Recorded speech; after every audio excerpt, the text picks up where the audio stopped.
Hello and welcome to WonderPhil Magic TV. I'm WonderPhil. Today we're going to learn how to cut somebody in half. Okay, not really. We're just going to cut this guy in half. Right after he's cut in half, he's going to magically go back together. Does he look scared? First, we're going to put him inside this paper tube.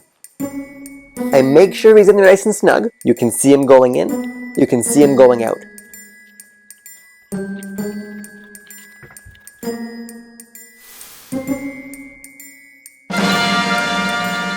And there he is, safe and sound. So here's how it's done. So now it's time to learn how to cut someone in half. Kinda. We have scissors, we have paper, we have crayons. You also need an envelope. We're going to cut slits in the envelope, not the whole envelope, just that half. The slits we're going to cut in the envelope are going to go roughly in those spots. This does not have to be too neat because no one but you is going to see it. Next, seal the envelope. We're going to turn the envelope into a tube just by cutting off the ends. Hello? Now we're going to turn this into 3 smaller tubes. We've got our slits here and here. 1, 2. Then I'm going to cut.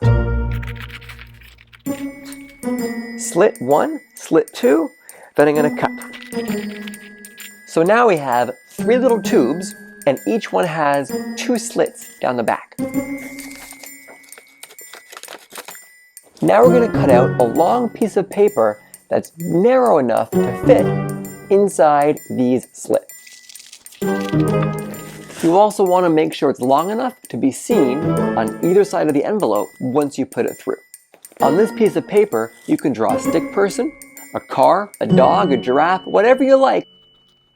Maybe yours will be better than mine. Now you have all the pieces, what are we going to do? We're going to put it inside the envelope, then have it come out, then back inside the second slit. From the back, that looks really suspicious. From the front, it looks like the piece of paper is right through the envelope. You can even look this way and show people it's right inside. Now, we're going to cut this in a way that it looks like your drawing is getting cut in half, but really it's not. It looks like it's being cut. From behind, you can see the scissors are going in between your picture and the envelope. It never touches the picture. From the front, it looks like it's being cut in half. From the back, you know the secret. It's not being cut at all. Remember, the audience does not see this side. They only see this side. And when you're done cutting, hold together like this. Pretend you're doing some magic. Pull the envelope apart and show them your picture is as good as new. For some more fun, go check out the WonderPhil TV channel right now for more videos performing and teaching cool tricks. And until next time, remember, a lot of things can be wonderful, but only magic can be